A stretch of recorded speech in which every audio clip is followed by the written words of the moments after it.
सुधा और राकेश के 3 बेटे थे। शादी के बाद तीनों माँ बाप से दूर रहते और सिर्फ त्योहारों में आते। माँ जी, पिताजी, अगली बार आप लोग हमारे घर आइएगा।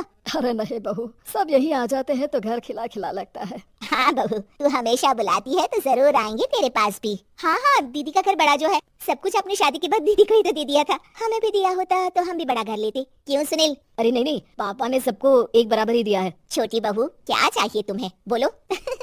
वो आपके सोने की चेन वाली घड़ी है ना, वो अगर आप मुझे, तभी वहाँ मछली बहू भी आ जाती है। और मुझे ना आपका मंगलसूत्र कितना लंबा, सुंदर और भारी भी है। अरे हाँ हाँ, तुम दोनों को ही दूंगी बहू, चिंता न करो। चलो अब खाना लगाओ, खाना खाया जाए। सभी मिलकर खाना खाते हैं कि पड़ोसन आ जाती है। अरे सुधा बहन, थोड़ी चीनी तो देना, घर में शक्कर नहीं है और मेहमान सर पर बैठे हैं। अरे छोटी बहू, चाची को शक्कर तो दे दो। अरे मछली दीदी, आप दे दीजिए ना, मैं यहाँ कम आती हूँ तो मुझे पता ही नहीं है कि सासू माँ सारी चीजें कहाँ रखती है। और तुम, मैं कौन सा यहाँ रोज शक्कर फाँकने के लिए आती हूँ, मुझे भी नहीं है पता। तभी बड़ी बहू हाथ में चीनी की कटोरी लेकर आती है। चाची, शक्कर आप लोगों का बड़ा सहारा है माँ जी और पिताजी को, वरना हम लोग तो यहाँ रहते ही नहीं। आप जैसे पड़ोसी हैं तो हम निश्चिंत है। और जीती रहे बहू, अब तो ये घर पड़ोस कम परिवार ज्यादा लगता है।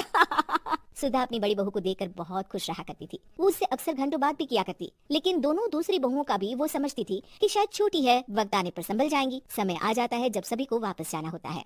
माँ जी, हम लोगों की फ्लाइट पहले है, हमें इजाजत दे। वो सास के गले लगकर चली जाती है। थोड़ी देर बाद छोटी बहू कहती है, माँ जी, मैं ना ये सोफे के कवर और चादरें ले जा रही हूँ, यहाँ तो ऐसी ही पड़ी रहेंगी। हाँ हाँ बहू, ले जा, और कुछ चाहिए तो बोल। और तो चाहिए बहुत कुछ, पर चलिए कोई बात नहीं, अगली बार ले जाऊंगी मैं। ऐसे ही मंजली बहू भी घर का बहुत सारा सामान ले जाती है। सभी के जाने के बाद सुधा राकेश से कहती है, घर कितना सूना लग रहा है ना? हाँ, और खाली भी, तुम्हारी दोनों बहुएं सब बटोर गई।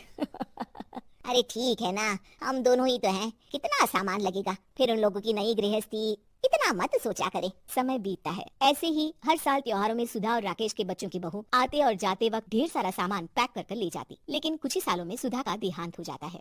पिताजी, आप यहाँ अकेले क्या करेंगे, हम लोगों के साथ चलिए। अरे नहीं नहीं बहू, इस घर में सुधा की यादें हैं, मैं उसे नहीं छोड़ सकता हूँ। अब तुम लोगों की माँ नहीं रही। देख लो, वैसे तो मैंने उसके जीते जी सब कुछ दे दिया है, लेकिन कुछ उसका पर्सनल कीमती सामान था जो ये है, ले लो। सामान में होती है एक घड़ी और एक मंगलसूत्र। माँ जी ने कहा था कि वो ये घड़ी मुझे देंगी। हाँ हाँ पिताजी, माँ ने सबके सामने ये घड़ी सरिता को देने के लिए कहा था। उठा लो सरिता माँ की घड़ी। अब क्या था, छोटी बहू फट से घड़ी उठा लेती है। और पिताजी, ये मंगलसूत्र तो माँ ने मुझे ही देने को कहा था, याद है ना? वो सभी की ओर इशारा करती है। तू भी ले ले ये हार बेटा, कोई बात नहीं। मंजली फटाक से हार उठा लेती है। ससुर बड़ी बहू की तरफ देखते हैं। तुझे क्या दूं बेटा? पिताजी, माँ ने एक चीज मेरे लिए भी रखी है।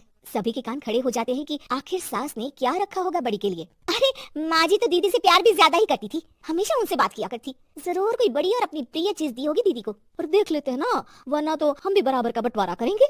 हाँ हाँ, कर लेना बंटवारा। लेकिन बड़ी बहू, बताओ तो सुधा ने क्या रखा है तुम्हारे लिए? अभी तो हम लोग यही हैं पापा जी, जब जाने लगेंगे तो बता दूंगी। बड़ी बहू के मुंह से ये बात सुनकर बाकी दो बहुएं सोचने लगती हैं कि आखिर क्या है जो दीदी को सासू माँ देकर गई हैं। दीदी, ऐसा तो नहीं ना कि पूरे घर का आधा हिस्सा माँ बड़ी भाभी को देकर गई हो? तभी वहाँ ससुर आ जाते हैं। नहीं नहीं, ऐसा कुछ नहीं है, मकान तो तुम तीनों का बराबर से है। देखो, बड़ी बहू से तुम्हारी सास ज्यादा जुड़ी थी, न जाने क्यों घंटों बात किया करती थी, पता नहीं क्या देकर गई है उसे। और ससुर जी, आपको क्या पता, चालाकी से पूरे घर के पेपर में साइन करवा लिए हो, या फिर कोई छुपा गहना। आखिर मकान पूरा तो आपने सासू माँ के नाम ही कर रखा था ना।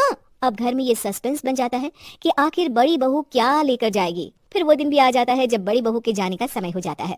बेटा, परसों तुम चली जाओगी, बताया नहीं माँ ने तुम्हें क्या दिया? घड़ी और हार जो बेशकीमती था और तुम्हारी सास को सबसे ज्यादा प्रिय था, उसका तो बंटवारा भी हो चुका है। अब तुम्हारी बारी। हाँ पिताजी, आज मैं ये बात बताने ही वाली थी। माँ ने मुझे उससे भी बेशकीमती चीज दी है, और वो है आप। आपसे अधिक प्रिय उन्हें कुछ नहीं था। माँ चाहती थी कि आप मेरे साथ रहें। चलिए पिताजी। बेटा, मेरे पास तो कोई पेंशन भी नहीं है और ना ही कोई प्रॉपर्टी। लेकिन आपके पास संस्कार है पिताजी, जो मेरे बच्चे आपसे लेंगे, तो आपको ले जाने पर स्वार्थ ही है मेरा। चलिए ना पापा। सभी के सामने पिताजी बड़ी बहू और बेटे के साथ उनके घर चले जाते।